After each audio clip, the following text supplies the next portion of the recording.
Un placer este nuevo encuentro en la materia gestión del conflicto y negociación. En el día de hoy abordaremos la unidad número 2. En ella veremos el concepto de negociación, la importancia de la comunicación no verbal, de la comunicación verbal y de la programación neurolingüística en una negociación y también los estilos de negociador. Comencemos con el concepto de negociación. La negociación es una comunicación de doble vía. Eso significa que existen como mínimo dos partes que tienen algunos intereses en común, pero otros contradictorios. Por eso tienen que pensar de qué manera van a focalizar esa comunicación de tal forma que puedan resolver este conflicto que les genera interdependencia. Si en una negociación siempre hay interdependencia, porque hay cierta situación que deben resolver. Si la resuelven, entonces el problema se termina para ambas partes. Si no la resuelven, el conflicto o el problema continúa. Y otra cosa importante en una negociación es el poder. Es relevante que en una negociación el poder esté equilibrado, porque si una de las partes tiene demasiado poder, entonces ya no podemos hablar de negociación, sino de imposición. ¿Qué es la comunicación? Si lo tomamos desde el punto de vista etimológico, la palabra comunicación proviene del latín communis, que quiere decir establecer algo común o compartir. Toda comunicación es un proceso, es dinámica y se modifica constantemente. Y está conformada por varios elementos que son interdependientes. Por lo tanto, cualquier cambio que afecte a uno de esos elementos afecta a todo el proceso. ¿Y cuál es el objetivo de la comunicación? Bueno, obtener información, por ejemplo, relacionado con el ambiente en que nosotros nos movemos, tratar de compartir esa información con los demás, poder intercambiar mensajes y también la comunicación es factible a través de otros procedimientos que no son verbales. Por ejemplo, a través de las señales, a través de los gestos, a través de los sonidos, a través de los olores, también podemos comunicarnos. Vamos a empezar por la comunicación verbal. La comunicación verbal está conformada por varios elementos. Como dijimos recién, es un proceso. Empezamos por los primeros de esos elementos, fuente, emisor, encodificador. La fuente es aquel que idea lo que quiere decir. El emisor es el que la transmite. Y el encodificador es el proceso por medio del cual esa idea que es intangible y que es abstracta se transforma en un elemento concreto. Por ejemplo, en una palabra o en una frase. Estos tres elementos pueden ser tres personas diferentes o puede ser la misma persona.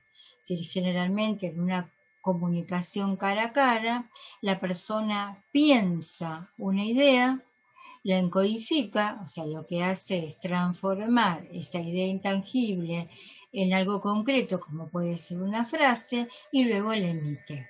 En ese caso tenemos los tres elementos en una sola persona. Pero puede suceder que la fuente sea, por ejemplo, el CEO de una organización que desea comunicar un mensaje a todo el personal, pero no lo hace directamente, sino que recurre al Departamento de Recursos Humanos. Entonces, la idea es del CEO, pero el emisor va a ser el Departamento de Recursos Humanos, que a su vez va a encodificar la idea de ese directivo de tal manera que sea entendido por todos los empleados. Otros tres elementos que también aparecen juntos son destinatario, receptor y decodificador. El destinatario es aquel que se supone que va a tener alguna modificación de su conducta o alguna respuesta frente a ese mensaje. El receptor es el que recibe el mensaje y el decodificador es aquel que puede transformar el código, que es tangible, en una idea, es decir, entender ese código como una idea que es intangible. Y como en el caso anterior pueden ser la misma persona o tres personas diferentes. Y el mensaje es el contenido. ¿Qué es lo que vamos a decir? ¿Cuál es nuestra intención al comunicar? El canal medio es por donde circula el mensaje. Por ejemplo, nosotros en una comunicación cara a cara, lo que hacemos es hablar por medio de la voz. ¿Y cómo circula la voz? Por el aire, a través de las ondas auditivas o las ondas sonoras. Por lo tanto, ahí tenemos un canal. Nos comunicamos por medio de la voz y la voz transita o circula por las ondas sonoras, que es el canal. Luego tenemos un código, bueno, ya hablamos de código. El código es una convención comunicacional. Las sociedades o los grupos o las personas se ponen de acuerdo para que, por ejemplo, una palabra tenga un significado determinado para todos. Entonces, si yo digo árbol, al grupo de personas que manejan mi mismo idioma, todos vamos a saber de qué estamos hablando. Eso es un código, algo que puede ser entendido por todos. Hay códigos que no son verbales, por ejemplo, las señales de tránsito, un semáforo. En el semáforo todos saben exactamente qué significa el color rojo, qué significa el amarillo, qué significa el verde. ¿Por qué? Porque es un código, es una convención comunicacional. El contexto está referido al ambiente, en donde se produce esa comunicación. Y una comunicación tiene características diferentes si se lleva a cabo en el ámbito familiar, en el ámbito escolar o en el ámbito laboral. Son diferentes, tienen características diferentes. El feedback o retroalimentación. Cuando el emisor envía un mensaje, el receptor lo recibe, lo decodifica y envía una respuesta, estamos hablando de feedback o retroalimentación. Esta función de la comunicación es muy importante porque le permite reconocer al emisor si el receptor entendió exactamente lo que quiso decir, porque si la respuesta que recibe es incoherente respecto al mensaje enviado, eso quiere decir que el receptor no entendió el mensaje y hay que reformularlo. Y por último tenemos los ruidos o barreras de la comunicación, que es cualquier tipo de obstáculo que afecta a alguno de los elementos de la comunicación, de tal manera que un solo elemento que es afectado por un ruido afecta la fidelidad de todo el proceso comunicacional. Estamos hablando de fidelidad. ¿Y qué es fidelidad? Bueno, en realidad la fidelidad asegura la efectividad del proceso comunicacional. A menor cantidad de ruidos, o sea, de barreras en la comunicación, mayor fidelidad en esa comunicación. ¿Y qué es lo que determina la fidelidad? Bueno, podemos hablar de fidelidad en la fuente, emisor en codificador. En este caso, esos elementos deberían tener habilidades comunicacionales, habilidades encodificadoras, que son hablar y escribir, y habilidades decodificadoras, leer y escuchar. Y una quinta habilidad, que es la del pensamiento analítico o reflexión, porque es la que nos permite estructurar un pensamiento para luego darlo a conocer. También influye las actitudes. ¿Cuál es la actitud que tiene el emisor con respecto a sí mismo? Está muy relacionado con la autopercepción, la autoestima que tenga ese emisor. ¿Cuál es la actitud que tiene hacia el tema? O sea, si el tema realmente lo convence, su comunicación va a ser persuasiva. Pero si ese tema no le resulta muy convincente, el receptor va a recibir una comunicación débil o insegura. Y la actitud que tiene hacia el receptor. Si, por ejemplo, el receptor encarna algún prejuicio o algún estereotipo por parte del emisor, entonces también se va a ver afectada la fidelidad de la comunicación. El nivel de conocimiento que tenga sobre el tema que comunica. Si el emisor no conoce mucho el tema, evidentemente va a bajar la fidelidad. Pero también puede haber problemas si es súper especializado en ese tema y no logra adaptar el lenguaje a las características de su receptor. Por ejemplo, si un médico quiere hablar de determinada dolencia y lo hace en un ateneo médico, debe utilizar la jerga científica. Pero si ese mismo médico tiene que hablar de la misma enfermedad en un programa de televisión donde las personas que van a recibir la información son muy heterogéneas y no son especializadas en el tema, debe bajar ese nivel de comunicación a grado de comprensión del receptor.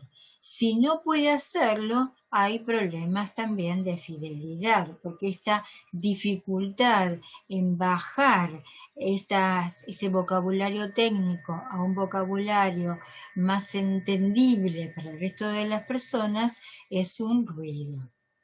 Y el sistema sociocultural está referido a la ubicación dentro de la sociedad del emisor y del receptor. Cuanto más parecido sea ese sistema sociocultural, es más fiel la comunicación. Cuanto más alejado están en el sistema sociocultural, va a haber más dificultades en la comunicación y mayor cantidad de ruidos. Con respecto a la fidelidad en el destinatario, receptor, decodificador, son exactamente las mismas. ¿Por qué? Porque dijimos que hay una retroalimentación o feedback. O sea, cuando el receptor recibe el mensaje, emite una respuesta. Pero en el momento en que emite la respuesta, se transformó en emisor. Y el emisor original es el receptor. O sea, cambian los roles. Por eso decimos que ambos elementos permanentemente están rotando sus roles. Por eso exigimos que esta fidelidad respondan a estos mismos elementos que recién les comentaba. La fidelidad del mensaje. Todo el mensaje está conformado por elementos y estructura. En un idioma, los elementos son las palabras y las estructuras son las reglas gramaticales que utilizamos para ordenar esas palabras.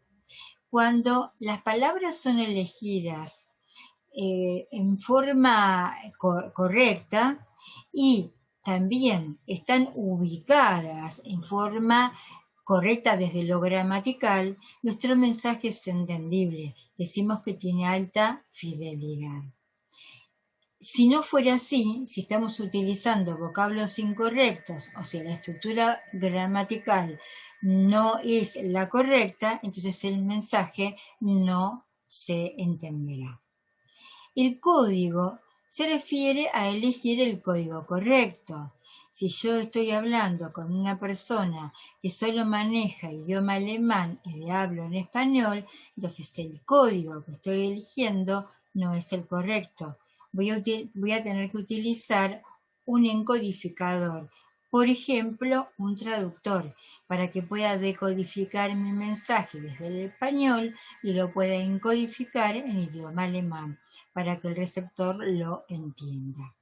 El contenido está referido, a lo que realmente quiero comunicar, al tema que quiero dar a conocer. Y también tiene elementos y estructuras.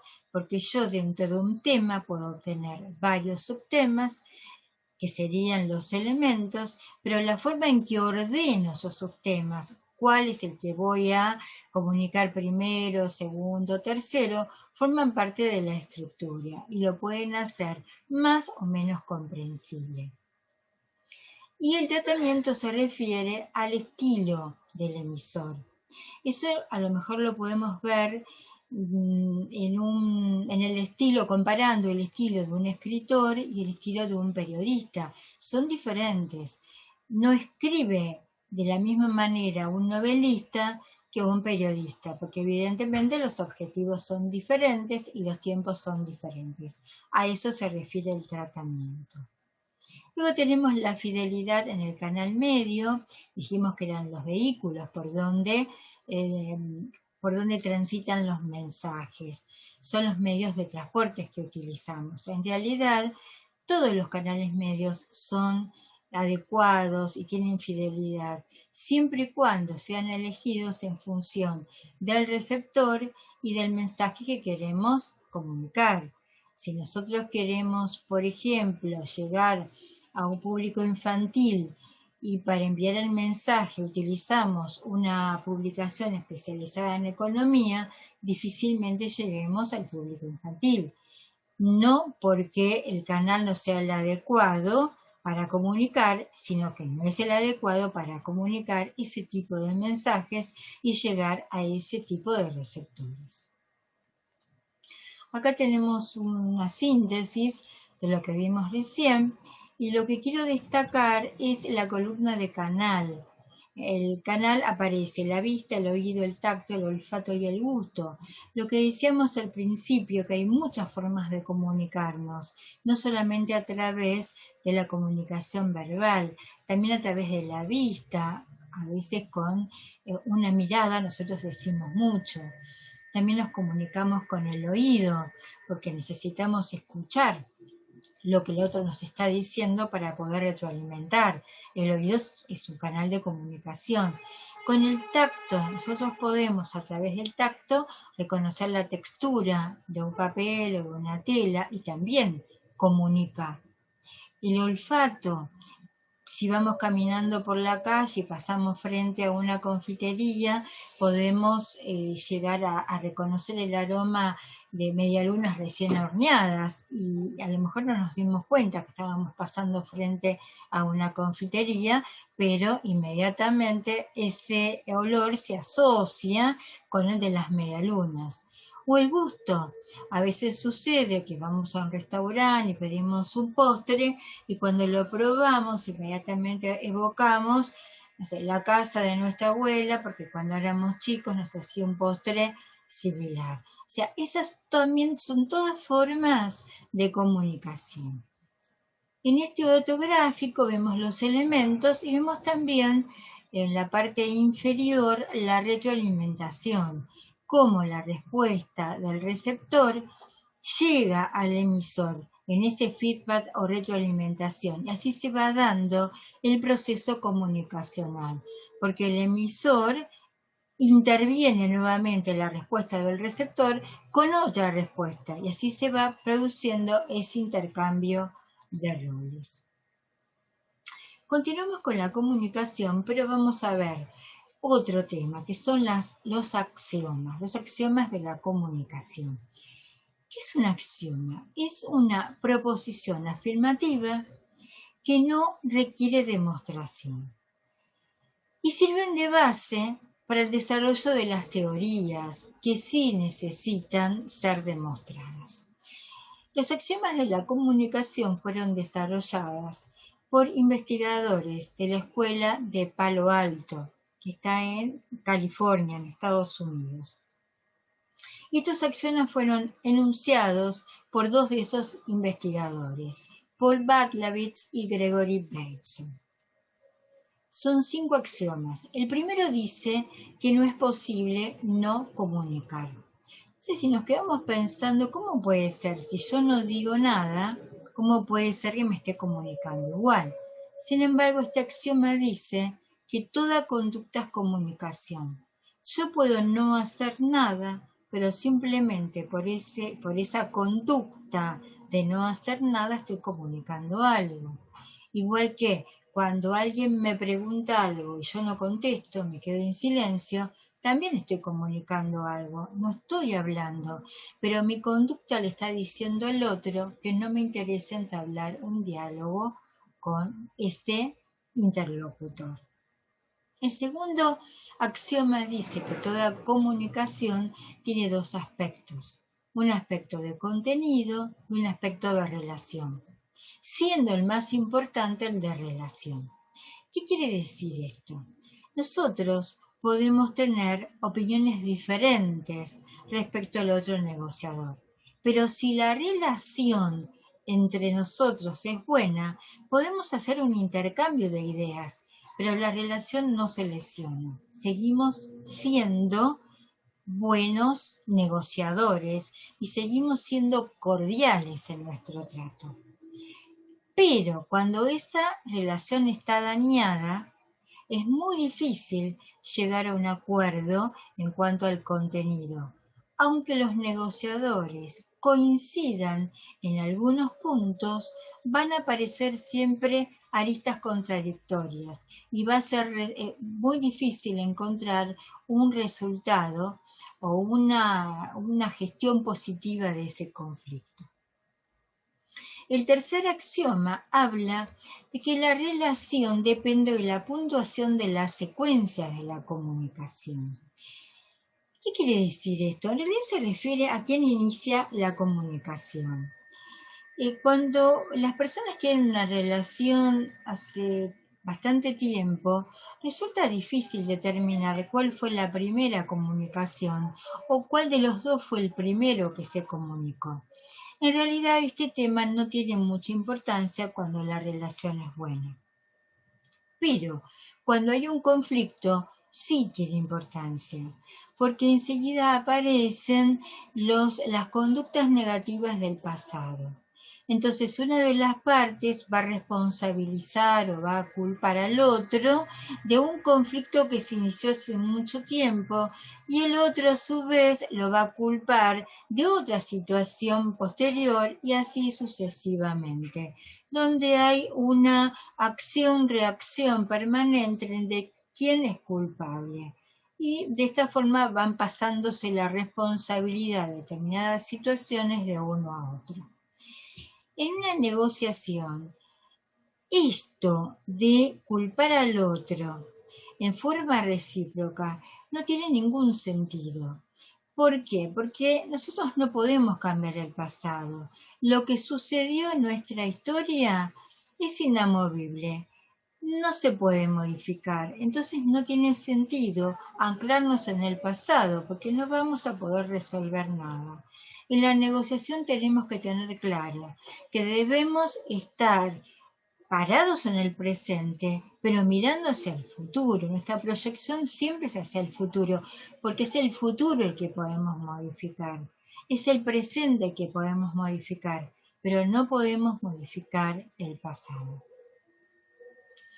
El cuarto axioma dice que las personas se comunican digital y analógicamente. La comunicación digital es la comunicación verbal. La comunicación analógica es la comunicación no verbal. Y ambas, por lo general, están juntas. Cuando nosotros verbalizamos un discurso, a través de nuestros gestos, la expresión de nuestro rostro, nuestra postura, estamos enfatizando lo que verbalizamos y le damos mucho más sentido a nuestras palabras. El quinto axioma habla de intercambios comunicacionales, simétricos o complementarios. Los simétricos se refieren a personas que tienen iguales o similares roles, iguales o similares estatus. Entonces los intercambios son parecidos. En cambio, los complementarios están diciendo que hay diferencias entre los dos.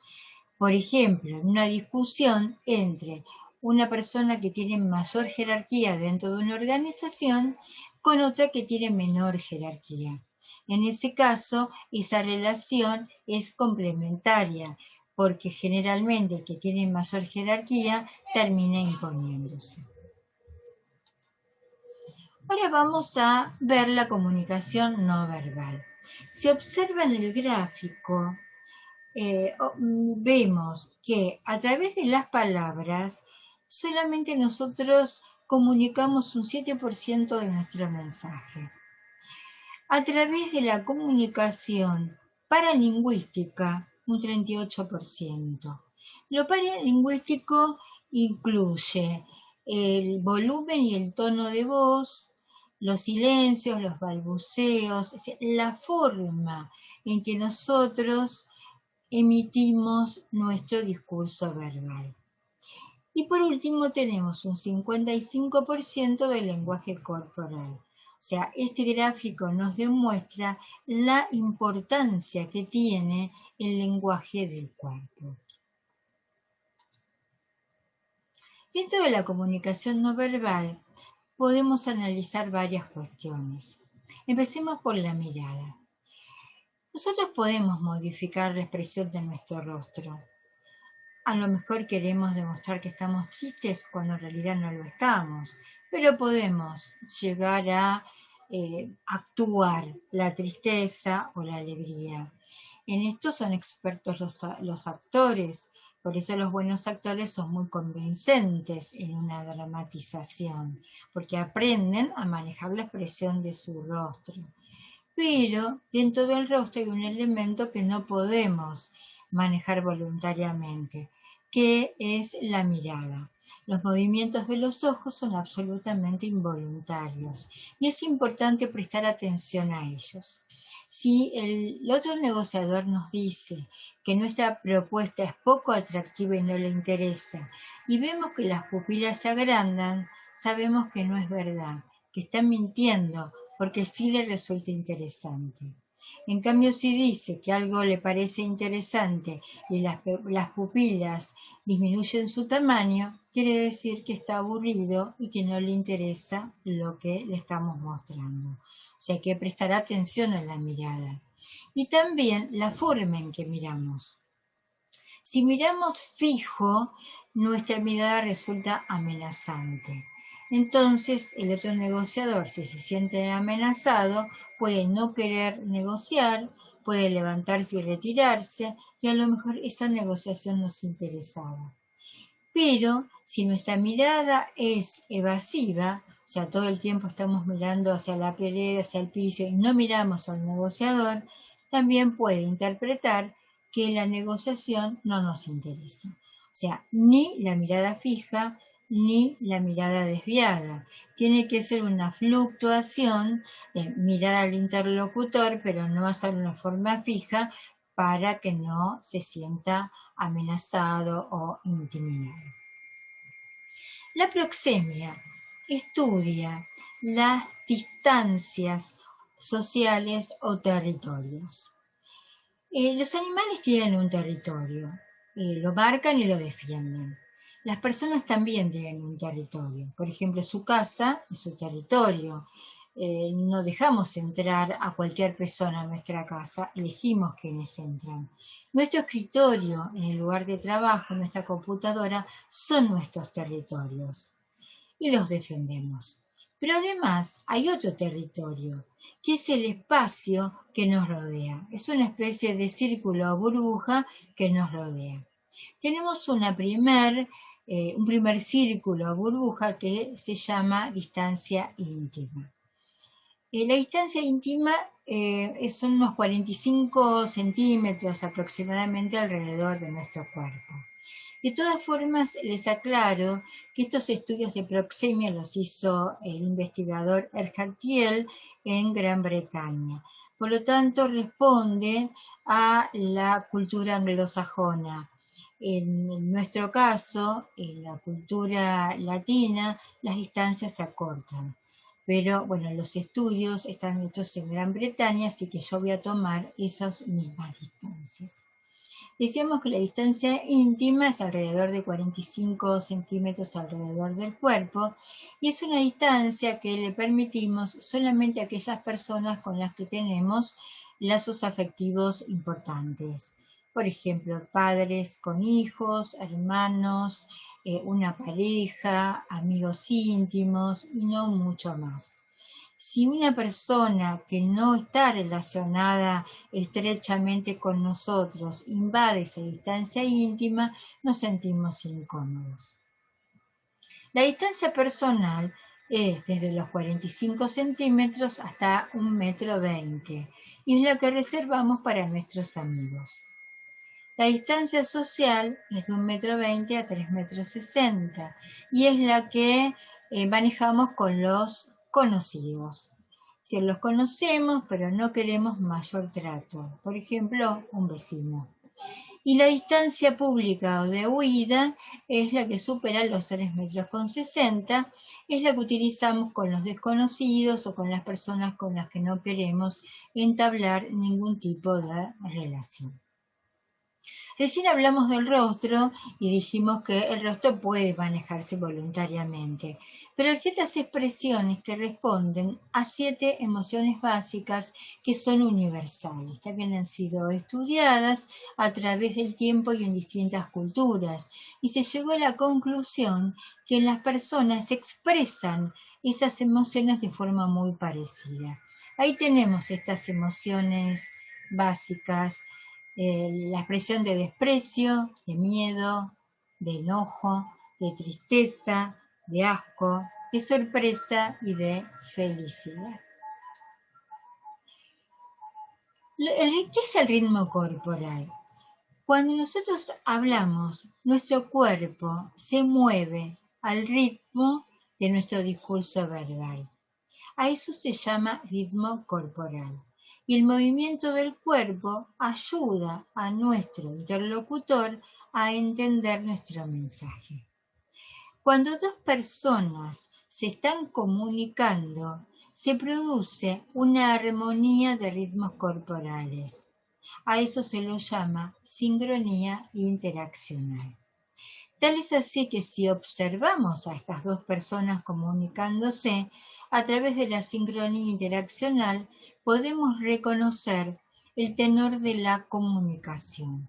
Si es una conversación de negocios, si es una conversación de amigos, si es una conversación romántica, si hay una discusión. Eso lo podemos reconocer a través de la observación de la conducta de los sujetos. Las posturas son muy importantes en el negociador. El negociador siempre debe aparecer erguido, caminando con firmeza, la frente alta, el mentón alto, porque todo eso lo que produce es que el otro negociador lo vea como una persona muy segura. Lo que hace es una construcción de imagen donde la seguridad es lo más importante. En cambio, si la persona ingresa al lugar donde se va a negociar, mirando hacia el piso, arrastrando los pies con los hombros caídos, eso lo que va a generar en el otro es una imagen de inseguridad y es una gran desventaja. También es importante en cuanto a posturas el acercamiento o alejamiento con respecto al otro negociador. Si estamos negociando y nos inclinamos hacia adelante, quiere decir que estamos interesados en esa negociación. En cambio, si nos vamos alejando, nos vamos reclinando, entonces lo que estamos haciendo es generando una mayor distancia. Y eso puede implicar o desinterés o que la persona se siente amenazada. Cruzar los brazos siempre es una barrera defensiva, o orientar el cuerpo hacia un lado diferente al lugar donde se encuentra nuestro negociador, sobre todo cuando nuestro cuerpo se va inclinando hacia la salida, quiere decir que no queremos seguir negociando, que estamos incómodos o que no nos interesa. De todas formas, algo muy importante en la comunicación no verbal. La comunicación no verbal no tiene un diccionario como la comunicación verbal. donde cada palabra tiene un significado exacto. En la no verbal no es así. Todo depende de la interpretación porque es una comunicación muy cultural. Entonces nos podemos equivocar. Por eso siempre tenemos que observar lo que dice la persona y cómo lo dice. Y todo lo que esté referido a la comunicación no verbal, ir observando cuáles son esos elementos orientados hacia la misma hipótesis. Entonces, si vemos que se comunica verbalmente, interpretamos algo y empezamos a observar la conducta no verbal y esos gestos, esas posturas, están todas indicando determinada hipótesis y bueno, si son varias, entonces podemos llegar a interpretar la conducta, pero nunca hacerlo en base de uno o dos indicios, porque a lo mejor la persona se cruza de brazos no porque se esté cerrando la negociación, sino porque tiene frío, o se inclina hacia atrás no porque se esté alejando de nosotros, sino porque tiene un dolor de espalda. O sea, por eso hay que tener cuidado con la interpretación. Lo mismo con los gestos. Por ejemplo, si la persona comienza a mover una pierna en forma insistente o un pie o empieza a tamborilear los dedos sobre el escritorio, sobre la mesa, eso indica ansiedad, impaciencia, cansancio, que se quiere ir. Otro gesto puede ser, por ejemplo, poner las manos en los bolsillos o las manos detrás de la espalda, que no es un gesto que tenga una buena interpretación porque cuando ocultamos las manos, generalmente en forma inconsciente, lo asociamos con que la persona está ocultando información. Por eso las manos siempre tienen que estar visibles. O jugar con algún objeto, una lapicera o cualquier objeto que tengamos a mano, también está implicando mucha ansiedad. Entonces, si somos nosotros los que estamos haciendo eso, el otro lo va a interpretar también como signo de debilidad. Estamos muy ansiosos, estamos muy nerviosos. Los silencios. Bueno, recién hablamos un poquito de silencios. El silencio, ¿cuándo se puede producir? Bueno, se puede producir cuando la persona no tiene una respuesta a nuestra pregunta, entonces necesita un tiempo para armar su respuesta. O cuando nos referimos a algún hecho que sucedió hace mucho tiempo, entonces tiene que evocar ese recuerdo. O cuando trata de recordar el nombre de una persona o el nombre de un lugar, entonces también puede ser que requiera un tiempo. El silencio también se utiliza cuando la persona está armando una mentira. Cuando nos va a dar una respuesta falsa, también puede ser que primero realice un silencio porque tiene que armar la respuesta falsa en su mente para luego poder comunicarla. O porque la situación a la que llegó la negociación le produce determinado shock o no sabe cómo seguir y entonces hace un silencio. Pero el silencio también se puede utilizar como una técnica dentro de la negociación. A veces necesitamos que el otro negociador nos dé cierta información, pero se resiste, no la quiere dar. Entonces podemos utilizar el silencio. Cuando varias personas están hablando y de golpe se produce un silencio, lo que se crea es una situación muy incómoda. Y la tendencia es que alguno la interrumpe con algún tipo de comentario. En la negociación pasa lo mismo. Si la persona no nos quiere dar esa información, podemos forzar un silencio.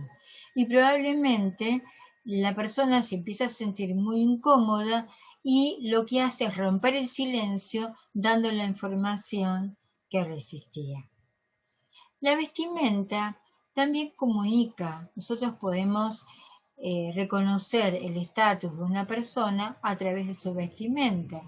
En una empresa, sobre todo en las empresas más tradicionales, la vestimenta del CEO es muy diferente a la vestimenta de la persona que tiene un trabajo no calificado, evidentemente porque hay un tema económico.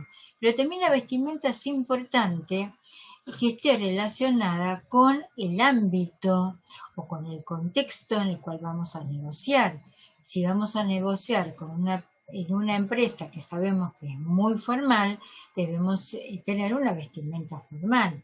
Pero si vamos a negociar en una empresa que es .com, que es mucho más flexible, más descontracturada, también tenemos que utilizar una ropa que no sea tan formal. O sea, siempre tenemos que tener nuestra vestimenta acorde con el lugar y con la persona con la que vamos a negociar. Y luego en las mentiras, en una negociación hay mentiras, hay información falsa y hay algunas formas que tenemos de detectarla. Cuando la persona miente, es probable que entre en contradicciones. O sea, primero nos dice una cosa y después dice otra diferente. Entonces hay que estar alerta a esas contradicciones y cuando aparecen debemos aplicar lo que se llama una pregunta de control. O sea, reformular la pregunta, o sea, preguntar lo mismo de diferente manera y ver qué es lo que hace el sujeto, cómo contesta. Si sigue contradiciéndose, entonces estamos en alerta y tenemos que observar qué pasa a nivel conductual. Puede ser que la persona hace silencios, como dijimos recién, puede ser que esté armando la mentira o balbucea o de golpe su rostro se vuelve todo colorado o muy pálido, o se empieza a tocar la cara. Cuando los niños mienten, tienden a taparse la boca. Parece que tapar la boca los exime de culpa o de responsabilidad. A medida que vamos creciendo, ese gesto se va deformando. Entonces el adolescente lo que hace es tocarse los labios, pero no se tapa la boca, sino que se toca la boca o los labios. Cuando la persona llega a la madurez, en ese caso, la mano va hacia la cara, hacia la nariz, los ojos y especialmente al pelo. Y es una deformación de ese gesto infantil. O sea, si nos encontramos con contradicciones, silencios, balbuceos, rostro que de golpe enrojece o empalidece y la persona se toca la cara, bueno, tenemos muchos indicios y ahí podemos llegar a interpretar que está mintiendo. O sea, que corroborar esa información. Bueno, seguimos con negociación y comunicación, pero ahora vamos a ver programación neurolingüística. Es un modelo de comunicación que utiliza técnicas que nos permiten reconocer el estilo de comunicación del otro negociador. La programación neurolingüística reconoce tres tipos: el tipo visual, el tipo auditivo y el tipo kinestésico. El tipo visual, como dice la palabra, es aquel que tiene más desarrollado el sentido de la vista. Son personas que necesitan imágenes, necesitan ver fotos, cuadros, gráficos. Es la mejor forma de poder transmitirles un mensaje. Son personas que hablan muy rápido, que pueden hacer varias cosas al mismo tiempo. Pero justamente como hacen muchas cosas al mismo tiempo, son superficiales, no profundizan demasiado. Entonces, si nuestro negociador es de tipo visual, no vamos a usar tanto la comunicación verbal, vamos a utilizar la imagen para llegar a ese negociador de la forma más efectiva posible. El negociador tipo auditivo tiene muy desarrollado el sentido de la audición. Entonces, a este negociador, sí vamos a darle un discurso verbal. Hace muchas preguntas y profundiza mucho. Por eso nuestro discurso debe estar muy bien argumentado. No le interesan demasiado las imágenes, sino las explicaciones profundas. Se concentra en un solo tema, no en varios, pero en ese tema que se concentra, se focaliza y exige mucha explicación y mucha profundidad. No habla con mucha velocidad, es mucho más lento, pero es muy atento.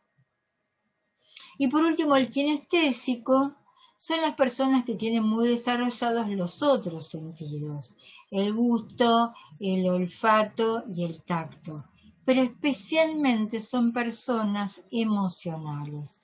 A ellos les llegamos con las emociones, no tanto con las imágenes ni con el discurso verbal, sino que tenemos que apelar a las emociones o a los otros sentidos. De esa forma llegamos rápidamente. Y nuestro último tema son los estilos de negociador. Los autores Albrecht y Albrecht hablan de 4 estilos de negociador. 3 de ellos lo relacionan con animales. Empecemos con el ciervo. Pensemos cómo es un ciervo. El ciervo es un animal tímido, temeroso, asustadizo, no le gusta la presencia humana, cuando ve un humano huye. Bueno, el negociador de estilo ciervo tiene características de personalidad parecida. Es una persona tímida que no le gusta negociar, es más bien evasivo, escapa de la negociación y en lo posible busca que otra persona negocie por él. Este estilo responde a una personalidad, pero también puede ser utilizado como técnica por un negociador hábil. A veces el negociador hábil que no quiere negociar, sino que quiere evadir, se transforma en un siervo, pero simplemente como una estrategia de negociación. Pero hay otros negociadores que son siervos porque así son su personalidad, es una característica de su personalidad. El estilo zorro, en cambio, es un excelente negociador, pero es un negociador que oculta mucha información, es muy astuto y aparece cooperativo. Si nosotros lo vemos y creemos que está cooperando porque se comunica en forma muy efectiva, brinda información, pero la información que brinda en realidad no tiene ninguna importancia para la negociación. Y como se muestra tan abierto, terminamos brindando una información vital, una información nuestra que es relevante, que luego el zorro la va a utilizar a su favor. El bulldog, el otro estilo, se caracteriza por su gran agresividad. El bulldog ataca, el bulldog amenaza. Por eso es muy difícil negociar por un bulldog por el alto nivel de agresividad. Tanto el zorro como el bulldog generan ciervos porque las personas no quieren negociar con ellos. Con el zorro no quieren porque se dan cuenta que terminan engañadas. Y con el bulldog no quieren por la gran agresividad que despliega durante la negociación. Por eso se dice que ambos generan ciervos. La gente huye frente a estos estilos. Y por último, Albrecht y Albrecht hablan del estilo creador de acuerdos, que acá no hace una comparación con un animal, porque dice que este es el negociador que busca los intereses de ambas partes y que su objetivo es satisfacer los intereses propios, pero también el del otro negociador. Y va a utilizar todas las estrategias y todas las tácticas necesarias como para lograr ese objetivo y que además es un hábil comunicador. Bueno, ¿cuáles son las conclusiones a las que llegamos en esta unidad 2? En primer lugar, que en toda negociación hay como mínimo 2 personas o 2 partes que tienen intereses comunes e intereses contradictorios. Y ahí es donde aparece el conflicto. Que en toda negociación la comunicación es de gran relevancia. Que a su vez la comunicación es un proceso, por lo tanto es dinámica, cambia a través del tiempo y está compuesta por varios elementos que son interdependientes. El cambio en uno de ellos modifica todo el proceso. También aprendimos que la comunicación no verbal no tiene un significado único, sino que depende de interpretaciones culturales y sociales. Por eso hay que tener mucho cuidado en esta interpretación. Pero que ambas, tanto la comunicación verbal como la no verbal, se complementan. También aprendimos que la programación neurolingüística nos permite identificar el estilo de comunicación del otro negociador. Si nosotros adoptamos un estilo similar, entonces la negociación es más fácil que prospere, porque se va a generar un clima de confianza y de credibilidad. Y por último, también dijimos que hay diferentes formas de negociar que responden a la personalidad de cada negociador o pueden ser utilizadas como una estrategia según la conveniencia en cada situación particular de negociación.